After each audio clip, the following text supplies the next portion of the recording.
Si Cindy gagamba. Si Cindy gagamba ay mahilig maglaro. Gustong-gusto niyang palaging naglalaro sa labas. Ngayong araw ay gustong-gusto na naman niyang maglaro sa labas. Tinanong niya ang kanyang ina.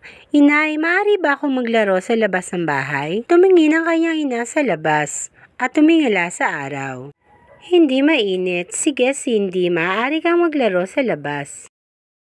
Tuwang-tuwa si Cindy gagamba at dali-dalitong tumakbo palabas ng bahay patungo sa kanilang hardin. At doon ay nakita niya si Delia tutubi. Maaari ba akong lumipad kasama mo, Delia? Sabi ni Cindy. Pasensya ka na Cindy, pero ang gagamba hindi nakakalipad, sabi ni Delia. Ang mga gagamba ay walang pakpak. Nalungkot si Cindy, pero ayaw niyang sumuko. Nais niyang malaman kung anong mga kakaibang kayang gawin ng gagamba. Ang gagamba ay nakakaakyat at nakakagawa ng kanilang sapot. Biglang nagkaroon ng idea si Cindy. Umakyat siya sa puno. At doon ay nagsulsi siya ng sapot na parang kumot. Hinawakan ni Cindy ng mahigpit ang kanyang ginawang sapot. At tumalon siya sa puno. At siya ay nilipad ng sapot papalayo. Dala ng hangin.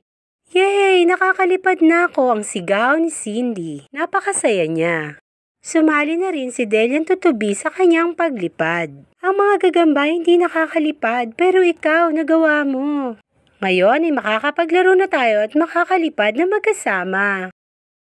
Inubos ng magkaibigan ang kanilang maghapon sa paglipad. Napakasaya ni Delia. Masaya si Cindy gagamba. Ako na ngayon ang nakakalipad na gagamba. Proud na proud si Cindy. Ang aral ng kwento, huwag na huwag tayong titigil sa ating mga pangarap. Huwag na huwag tayong susuko hanggang sa makamit natin ito. Katulad ni Cindy gagamba, gumawa siya ng paraan upang siya ay makalipad.